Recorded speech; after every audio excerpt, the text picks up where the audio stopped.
സിജോ വിജോൺ വിവരങ്ങൾ നൽകാനായി ഒരിക്കൽ കൂടി ചേരുകയാണ്. സിജോ, കൃത്യമായി ഉദ്യോഗസ്ഥർക്കെതിരെ ഉണ്ണികൃഷ്ണൻ പോറ്റി മൊഴി നൽകിയിട്ടുണ്ട്. ഇവർക്ക് ഗൂഢാലോചനയിൽ പങ്കുണ്ട്, അടിച്ചുമാറ്റിയ സ്വർണം ഉദ്യോഗസ്ഥർക്കടക്കം വീതം വെച്ച് നൽകി, അവരും കുടുങ്ങും എന്ന് ഉണ്ണികൃഷ്ണൻ പോറ്റി പറയുന്നുണ്ട്. അപ്പോൾ ആരൊക്കെയാണ് ആ ഉദ്യോഗസ്ഥർ? ഇനി അത് കണ്ടെത്താൻ, അത് തെളിവുകളടക്കം അത് കണ്ടെത്താനുള്ള ശ്രമത്തിലാണോ ഇപ്പോൾ അന്വേഷണ സംഘമുള്ളത്?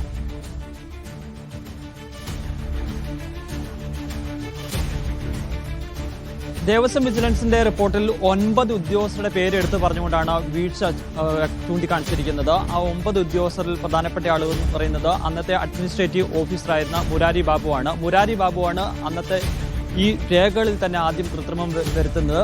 സ്വർണ്ണപ്പാളിയിൽ നിന്ന് ചെമ്പാക്കി മാറ്റി എഴുതുന്നത് മുരാരി ബാബു ആയിരുന്നു. അതിനുശേഷം ഈ ദേവസ്വം ഉദ്യോഗസ്ഥരുടെ കൂടി സാന്നിധ്യത്തിൽ ഇത് ഈ സ്വർണ്ണപ്പാളികൾ കൊണ്ടുപോകണം എന്നുള്ളൊരു ഓർഡർ ഉണ്ടായിരുന്നു. ആ ഓർഡർ തിരുത്തി ഉണ്ണികൃഷ്ണൻ പോറ്റിയുടെ കൈവശം കൊടുത്തുവിടണമെന്ന് പറഞ്ഞ് അത് തിരുത്തി എഴുതിയത് അന്നത്തെ ദേവസ്വം സെക്രട്ടറി ആയിരുന്ന ജയശ്രീയാണ്.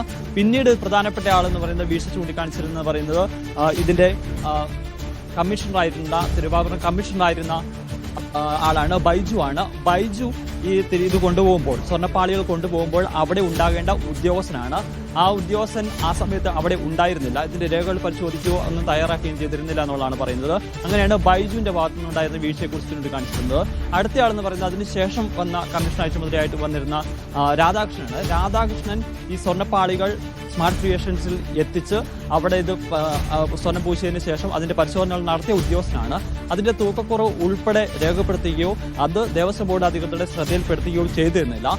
അത് ആ കാര്യം മറച്ചുവെക്കുകയും ഇയാൾക്ക് വേണ്ടി ഈ തട്ടിപ്പിന് കളമൊരുക്കുകയും ചെയ്തു എന്നുള്ളതാണ് പറഞ്ഞിരുന്നത്. അങ്ങനെ ഓരോ ഉദ്യോഗസ്ഥരുടെയും പങ്ക് എടുത്ത് കാണിച്ചുകൊണ്ടായിരുന്നു ദേവസ്വം വിജിലൻസിന്റെ റിപ്പോർട്ട് ഉണ്ടായിരുന്നത്. ആ റിപ്പോർട്ട് അടിസ്ഥാനമാക്കി തന്നെയാണ് ഈ പ്രത്യേക അന്വേഷണ സംഘം അന്വേഷണം നടത്തിക്കൊണ്ടിരിക്കുന്നത്. ഇനി അറിയേണ്ടത് ഇതിൽ ആരൊക്കെ ബോധപൂർവം ഇത്തരത്തിലൊരു സഹായം ഉണ്ണികൃഷ്ണൻ പോറ്റിക്ക് വേണ്ടി ചെയ്തിട്ടുണ്ട് എന്നുള്ളത് തന്നെയാണ്.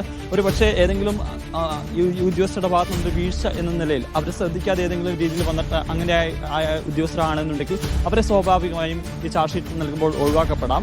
അതല്ല എന്നുണ്ടെങ്കിൽ ഇത് ഇത്തരത്തിൽ ബോധപൂർവമായി ഇയാളുടെ കയ്യിൽ നിന്ന് പണവും ഒക്കെ കൈപ്പറ്റി ഈ ഗൂഢാലോചനയ്ക്കും ഈ തട്ടിപ്പിനൊക്കെ 2 കിലോ സ്വർണം അടിച്ചുമാറ്റി എന്ന് പറയുമ്പോൾ ആ സ്വർണം വീണ്ടെടുക്കുക എന്ന് പറയുന്നത് വലിയ ബുദ്ധിമുട്ടുള്ള ഒരു കാര്യമായിരിക്കില്ലേ നിലവിൽ അന്വേഷണ സംഘത്തെ സംബന്ധിച്ച്?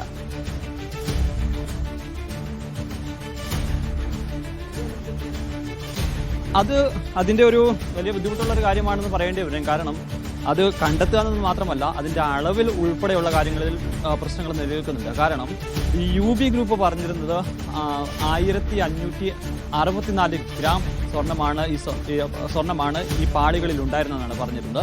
പക്ഷേ അത് ഇവിടെ സ്മാർട്ട് ക്രിയേഷൻസിൽ എത്തിച്ചതിന് ശേഷം അത് ഉരുക്കിയ സമയത്ത് 577 ഗ്രാമാണ് ഉണ്ടായിരുന്നത്.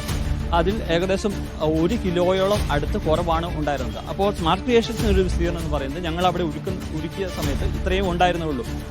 അതേസമയം UB ഗ്രൂപ്പ് പറയുന്നത് ഒരുപക്ഷെ പൊള്ളയായ വാദമായിരിക്കും, അത്രയും സ്വർണവും അവിടെ ഉപയോഗിച്ചിട്ടില്ല എന്നുള്ള കാര്യം വ്യക്തമാക്കുകയും ചെയ്തിട്ടുണ്ട്. അങ്ങനെയാണെന്നുണ്ടെങ്കിൽ ഇത് എത്രത്തോളം ഉണ്ടായിരുന്നു ഇത് എന്ന് സംബന്ധിച്ച് കൃത്യമായ ഒരു തെളിവുകളും ശാസ്ത്രീയമായ പരിശോധനകൾ ഉൾപ്പെടെയുള്ള കാര്യങ്ങൾ വേണ്ടി വരികയും ചെയ്യും. അത്തരം പരിശോധനകളിലൂടെ ഒരു സംഘം മുന്നോട്ട് പോയിരുന്നത്. അതോടൊപ്പം തന്നെ സ്വർണം പോയ വഴികൾ ഉൾപ്പെടെ SIT കടന്നു പോയിട്ടുണ്ട്. ബംഗളൂരുവിൽ പോയി, അതോടൊപ്പം തന്നെ ചെന്നൈയിൽ പോയി, ഹൈദരാബാദിൽ പോയി, അങ്ങനെ ഓരോ സ്ഥലങ്ങളിലും സ്വർണ്ണപ്പാളികൾ കൊണ്ടുപോയ സ്ഥലങ്ങളിൽ എത്തിയിട്ടുണ്ട്. ആദ്യഘട്ടത്തിൽ തന്നെ പ്രധാനപ്പെട്ട ഒരു സംശയം എന്ന് പറയുന്നത് ഇത് സ്മാർട്ട് ക്രിയേഷൻസിൽ എത്തിക്കുന്നതിന് മുമ്പ് തന്നെ ഇത് ഉരുക്കി മാറ്റിയിട്ടുണ്ടോ എന്നുള്ളതാണ്. അതിനുശേഷം മറ്റൊരു പാളിയാണ് ഇവിടെ എത്തിച്ചെന്നുള്ള സംശയം നിലനിൽക്കുന്നത്. അങ്ങനെ ഇത്തരം കാര്യങ്ങളെല്ലാം കൂടുതൽ വ്യക്തത വരേണ്ടതുണ്ട്. എന്തായാലും വരുന്ന ദിവസങ്ങളിൽ നടക്കുന്ന അന്വേഷണത്തിൽ അതോടൊപ്പം തന്നെ ഇവരിൽ നിന്നെല്ലാം മൊഴിയെടുക്കുന്നതിന്റെ അടിസ്ഥാനത്തിൽ, ചോദ്യം ചെയ്യുന്നതിന്റെ അടിസ്ഥാനത്തിൽ ഉൾപ്പെടെ ഇക്കാര്യത്തിൽ ഒരു ക്ലാരിറ്റി വരുമെന്ന് തന്നെയാണ് പ്രതീക്ഷിക്കപ്പെടുന്നത്. സ്വർണം മോഷ്ടിച്ചു, അതോടൊപ്പം തന്നെ ഈ സ്വർണ്ണപ്പാളികളും അല്ലെങ്കിൽ കട്ടളപ്പാളിയും ഒക്കെ പലയിടങ്ങളിൽ എത്തിച്ച് ഭക്തരിൽ നിന്നൊക്കെ പല രീതിയിൽ പണം തട്ടി എന്ന ഒരു കണ്ടെത്തൽ കൂടിയുണ്ടല്ലോ. അത് ഉണ്ണികൃഷ്ണൻ പോറ്റി അന്വേഷണ സംഘത്തിനോട് സമ്മതിച്ചു?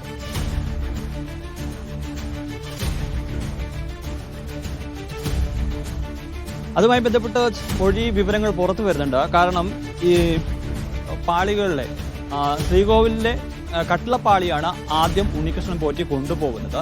അത് കൊണ്ടുപോകുന്ന സമയത്ത് ഉണ്ണികൃഷ്ണൻ പോറ്റിയുടെ മനസ്സിലുണ്ടായിരുന്നത് അത് വിറ്റ് സാമ്പത്തിക നേട്ടം ഉണ്ടാക്കാം എന്നായിരുന്നില്ല. അതിന് പകരം ഈ പാളികൾ വിവിധ സ്ഥലങ്ങളിൽ എത്തിച്ച് പല സ്ഥലങ്ങളിൽ ആളുകളുടെ അടുത്ത് കൊണ്ടുപോയി അവരിൽ നിന്ന് പണം കൈപ്പറ്റാമെന്ന ഒരു ഉദ്ദേശമാണ് ഉണ്ടായിരുന്നത്. അങ്ങനെ കൊണ്ടുപോയതിനു ശേഷം തിരികെ എത്തിക്കുന്നു. തിരികെ എത്തിക്കുന്ന സമയത്തുള്ള ഇയാൾ ഉദ്ദേശിക്കുന്ന രീതിയിലുള്ള സാമ്പത്തിക നേട്ടം ആ സമയത്ത് ഉണ്ടാക്കാൻ പറ്റിയിട്ടില്ല എന്നുള്ളതാണ്. മാത്രമല്ല 3 ലക്ഷം രൂപയോളം ഇയാൾക്ക് നഷ്ടവും ഉണ്ടായെന്ന് പറയുന്നു. അതിനുശേഷമാണ് ഇയാളുടെ മൈൻഡിലേക്ക് ഒരു ചിന്ത വരുന്നത്, അങ്ങനെയാണെങ്കിൽ ദ്വാരപാളികൾ കൊണ്ടുപോയി ഇത് കൊണ്ടുപോയി ഉരുക്കി വിൽക്കാം എന്നുള്ളൊരു സംഭവം ചിന്ത വരുന്നു. അങ്ങനെ ഉദ്യോഗസ്ഥരുടെ സഹായത്തോടു കൂടി രേഖകളിൽ കൃത്രിമം വരുത്തി ഇത് കൊണ്ടുപോയി അട്ടിമറിക്കപ്പെട്ടു അല്ലെങ്കിൽ അത് ഉപയോഗിക്കപ്പെട്ടു എന്നുള്ള രീതിയിൽ സംശയമാണ് ഇപ്പോൾ നിലനിൽക്കുന്നത്. എന്തായാലും ഇക്കാര്യങ്ങളിൽ ഉൾപ്പെടെ കൂടുതൽ പരിശോധനകൾ ആവശ്യമുണ്ട്. ഞാൻ നേരത്തെ പറഞ്ഞത് പ്രാഥമിക ഘട്ടം എന്ന നിലയിൽ ചോദ്യം ചെയ്തപ്പോൾ ഉണ്ണികൃഷ്ണൻ നൽകിയിരിക്കുന്ന മൊഴിയാണ് ഇതുള്ളത്. അത് പൂർണ്ണമായും വിശ്വാസത്തിലെടുക്കാൻ അന്വേഷണ സംഘം ഇതുവരെയും തയ്യാറായിട്ടില്ല. അത് സപ്പോർട്ടീവായിട്ടുള്ള കൂടുതൽ തെളിവുകൾ ആവശ്യമുണ്ട്. പരമാവധി മൊഴിയെടുത്ത് പരമാവധി കാര്യങ്ങളിൽ ദുരൂഹതകളിൽ വ്യക്തത വരുത്തിയ ശേഷം വരും ദിവസങ്ങളിൽ ചെന്നൈയിലായാലും ബംഗളൂരുവിലായാലും ഹൈദരാബാദിലായാലും സന്നിധാനത്തുൾപ്പെടെ വിവിധയിടങ്ങളിൽ എത്തിച്ച് ഉണ്ണികൃഷ്ണൻ പോറ്റിയുമായി തെളിവെടുപ്പും ഉണ്ടാകില്ലേ?